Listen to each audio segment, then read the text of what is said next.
Alright, I have to actually make sure that I was recording this time because my hotkeys gave me a young dagger shtick. RPSS. That's alright. I just want to do a general video telling people that I don't know what Nicki is doing, fam.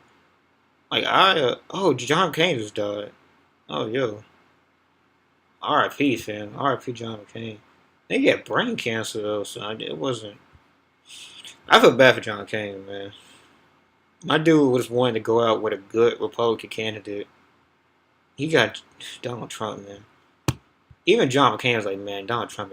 Anyway, um, I don't know, man. I just saw this video. I don't know if they're always gonna play.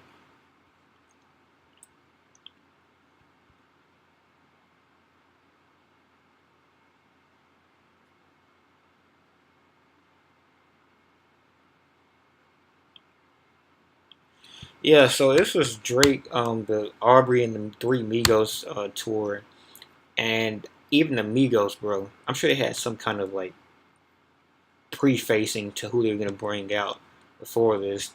They chose to bring out Cardi, who was at the time obviously a bigger feature than Nicki, and now it's probably still a bigger feature than Nicki.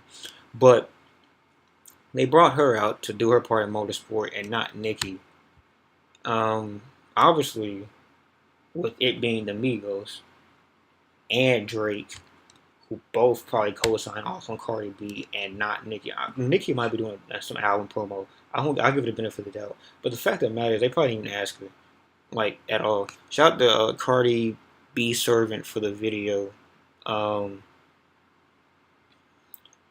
I hope this isn't a man, but that's all I can ask for. I really hope this isn't a male with that name, because I'll just be disappointed in his father. But I just want to go off a couple of things. I don't understand why Nicki is doing all this, man. You look at everything here, uh, just disgusting promo. Like, why would you go off this much for no reason? I mean, it's not that, like, I just don't understand what she gained from this tirade. Like, I understand that, like, okay, so she's been used to being the top seller in her demographic, her gender for what, years now. But like, it's not like she like had anything to lose being number two to what has thus far been the biggest, the best big album name release thus far. Like, I mean, okay, it's just number two week, and it's her number one. I guess she expected a little bit more, but her set, like, if you look up her singles, Chun Li kind of flopped, and the other one she released around that time also flopped. And I know she had the whole thing where she was trying to push back the video with Ariana, and like she was trying to like get the album to where it wouldn't be by Ariana, because I mean that would have been down on arrival. I mean, come on, let's look up, let's be honest for a second. I mean, come on. But yeah, she was trying to finagle it to where she went to go get Ariana, but Astroworld was here, and obviously, you being anywhere close to Astroworld is a bad idea. I think Sicko Mode was just getting hot. A couple days after, he dropped a video for God's, trying to be God as well. I think he dropped a couple of videos thus far, and the Kylie cosign came in, I want to say, a couple days before this dropped. So it was going to be like, I mean, at this point, you can't move it 2 days before it came out, but the makings were there to where you don't want to drop around the same time unless you are Ariana Grande, some of that caliber around this album. And being a rapper, dropping around you always gotta factor in other rapper drops. Like, you can drop around Drake album because he's Drake. And maybe she thought she was still bigger than Travis, which she isn't. But I can see the argument. Her demographic could be considered wider, I guess, like a puddle, wider but not deeper. Um, but yeah, I think it's pretty clear that Travis came in there prepared for a big album drop, and she came in, I guess, thinking they'd just be, really just a, what's the word I'm looking for? Just set before it even came out, predestined. That's not the word I'm looking for, but let's just say predestined. But I mean, she doesn't even have a single on this that I think is as big as Anaconda or even Only, really, if that's the one song single I remember. Truffle Butter, Queen, Chung Lee might be better than that or bigger than that, but I heard Truffle Butter on the radio quite a bit. And that was like your remnants of Prime, not Prime Wayne, but name actually means something type Wayne. I guess one of his last years as being that Wayne. And this did this debuted number two. It only did 244K, and I guess okay, Taylor Swift. Okay, well, no one is messing with Taylor Swift. But I mean, this delayed several times. Ultimate release a week ahead of schedule. 3 singles. Bad, I don't know what that is. Barbie Dreams, I heard that's really good, but I never heard it. Rich Sets, I don't know what that is. I think it's a future track, is it not? I'm pretty sure. Lead single, Chung Lee. That's not. That might be her weakest lead single ever, honestly. When I would think about Nicki, I'm not. I haven't listened to the whole Nicki album, so I don't think I actually know Nicki's like bio work. But I've heard stuff on the radio. That might be her weakest one. And this did comparatively. I mean, to have less actual worthwhile songs to listen to, it's not the worst margin. It's about 60K, I'd say. It's not the worst margin of all time. But she did say this stuff right here. She claimed that it'd be her best body of work, a classic hip hop album people never forget, and bigger than anything Anaconda could deliver. So I think she did think this was going to be her magnum opus. And I think with some of her songs, oh my god, what just happened?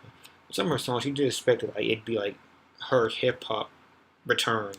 You know, Barbie Dreams. That I should put a lot of hype behind Barbie Dreams, and you know, diss quotations, all these big names, which was a gimmick in and of itself. This whole album is a gimmick. The promotion's a gimmick, and the bundles. Let's get to the bundles for just a quick second.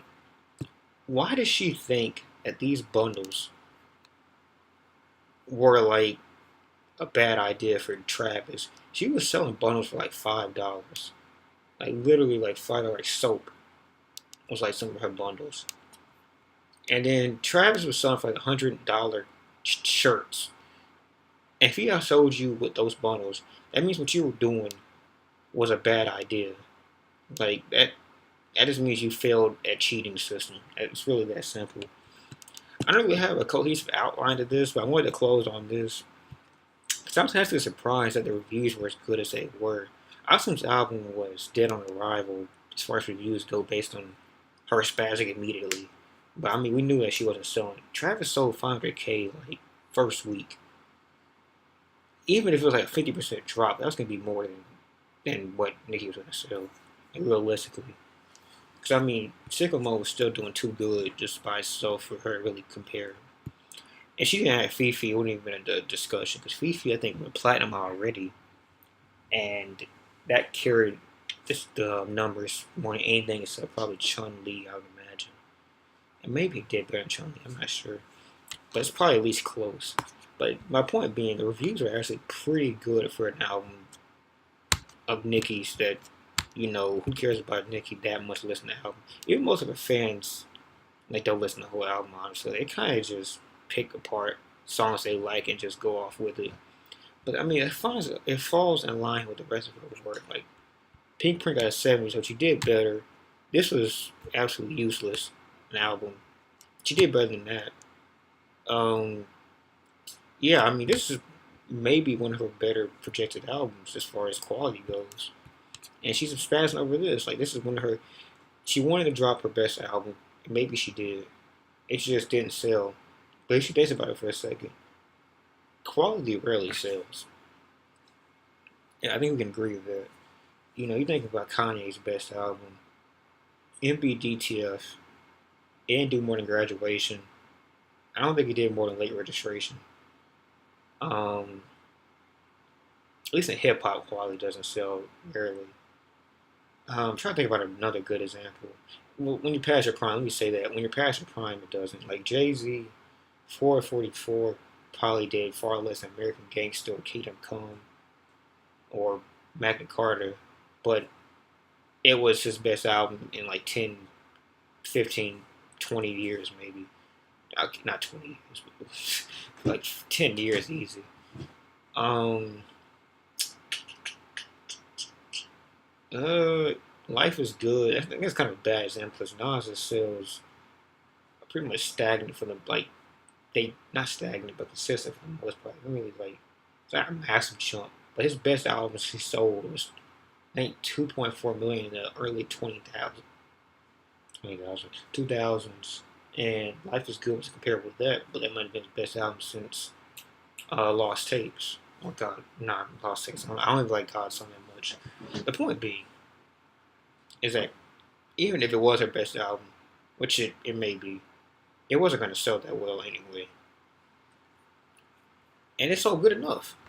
I just think that I hope people, my point is of all this, I hope people sit back and say to themselves, as grown artists, not to just burn bridges immediately, or not to burn bridges at all if you can help it. We look at a lot of artists, they work with people that they might not even like anymore. Or they just like, they'll cancel the relationship, but they won't do it on wax. Like, Drake probably is still talking relationship with Weeknd, but he obviously has a problem with putting. They both have a problem. It seems like both ways actually putting one another on the album. But these acknowledge both their they both cool. I mean they performed before. I want to say at some point, and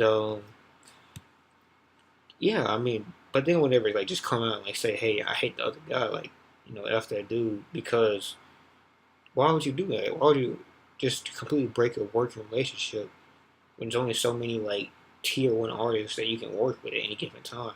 You never want to like deprive that potential out of the fans. And Nicki pretty much shunned every female rapper away, and now she's just getting waxed by all other tier one. They talked about this in Dead and Hip Hop quite thoroughly.